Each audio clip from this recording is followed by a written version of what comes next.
Are you an IoT enthusiast who's looking to get into the mysterious land of embedded systems so that you can program yourself? Or you're someone who's been working in the industry for a very long time and need a development board for the proof of concept phase? So no matter whether you're a novice or someone who has been in the industry, this board will suit all of your life. So in this review video, I'll be explaining you about the LPC1768, a board by NXP, formerly known as Philips.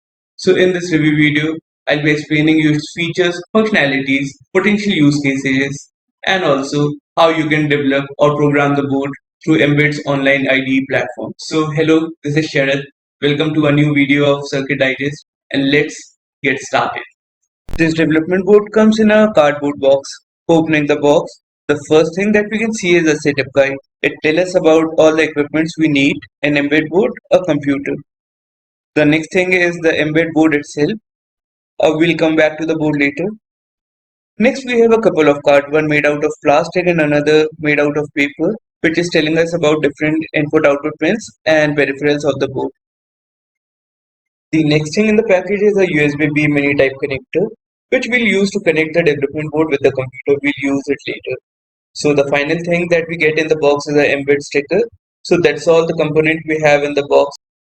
Now coming to the main product itself, that is the LPC1768 development. Although small in size, this product packs a lot of punch and it comes from a family of ARM Cortex-M architecture. The first thing that we notice here is the LPC1768 microprocessor. Below that, there are 4 user programmable LEDs, one reset button, one USB port, a couple of LD33 low and fixed drop voltage regulators. There are a lot of passive components and 40 pins, 20 each side. Reversing the board, we can see that there is an embed interface chip. On top of that, there's a 50 megahertz oscillator. We also have a flash drive made by Adesto, and then there are a lot of passive components.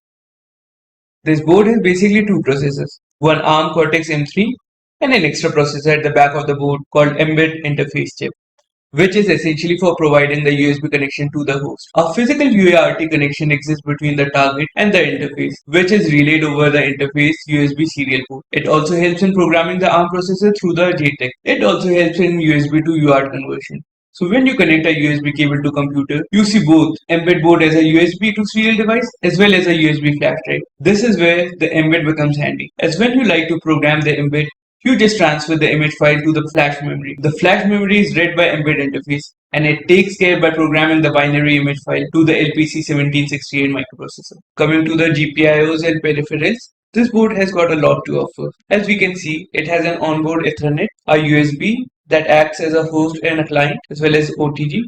It has 3 serial buses, a couple of SPI buses. It has got 2 I2Cs, 1 CAN, 6 pins for PWM out, 6 analog input pin, 1 analog output pin, which also act as a DAC. Now how to start programming? You can either use Scale Microvision or Embed Studio or web-based Embed IDE platform to program your microcontroller. The main language used by the platform are C and C++. So in the video, I'll show you next how you can program the code using web-based Embed IDE. Now coming to the Embed platform, which is an online IDE.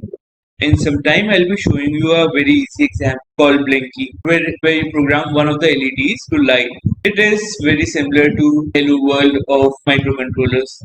First, let me tell you about the Embed platform. The best part about the Embed platform is that you only require a web browser and a USB connection to start programming. Albeit not as expensive as the Arduino community, the Embed also have lot of projects over the internet. And by the way, LPC1768 was the first board to get into this platform. The programming takes place over the internet. You write code in your web browser and compile it in binary. The language of Embed platform is C and C++.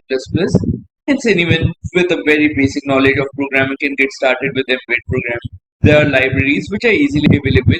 Now, I'll be showing you how you can fetch libraries from the website itself. To start programming, you need to connect the development board with the computer using the USB cable provided. It has got a USB mini B. When you connect, you can see that the light starts blinking. As soon as the connection gets stable, you get a pop-up notification telling that your device is ready to be used. I'll show you it once again. The light starts blinking And as the connection gets stable, the lights stop blinking. As soon as the connection gets stable, you get a pop-up notification telling that your device is ready to be used. In the folder, you first see a embed.html file. Opening the file will take you to the embed website of the product page. You go to the compiler. You select the development board. So as you can see, there are a lot of development board already present. So suppose you have another development board, you open the development website and select any of the development board which you need to use. So for just an example, I'm opening this Nucleo WL55J. Coming down, you'll add it to embed compiler and it got added to your compiler. You can see that this board has got added to the compiler. Now select the board. Since we are using LPC 1768, so I'll be selecting this platform. And here in the import, you can select libraries from here, whatever library you want. Suppose you need a library for an ultrasonic sensor, so you can just type ultrasonic and it will get you libraries for all the ultrasonic sensors. But we need a program. So here I'll just give you a quick example. I'll click Blinky, search, and embed example, embed.blinky. The program got entered. You open the main.cpp file. You write the code here. You go to compile. You drag it. Open embed and paste it here. As you can see, the light is continuously glowing, and as soon as we start uploading the program, the light starts blinking. When the program gets loaded, the light starts flashing again, and pressing the reset button, it uploads the binary to the LPC 1768 module. So now our program is working. Conclusion: being in the industry for over a decade, this product has already established itself. But in the end, no component is perfect or master of all trade. It depends on the use case, it depends on the scenario. So in the end, I like to conclude by saying that this is a very good development board. It has a lot of peripherals and GPIOs, and it can cater a lot of makers. But in the end, it depends on you whether this development board is perfect for your project or not. So thank you for watching this video. We'll meet next time with another review video from Circuit Digest.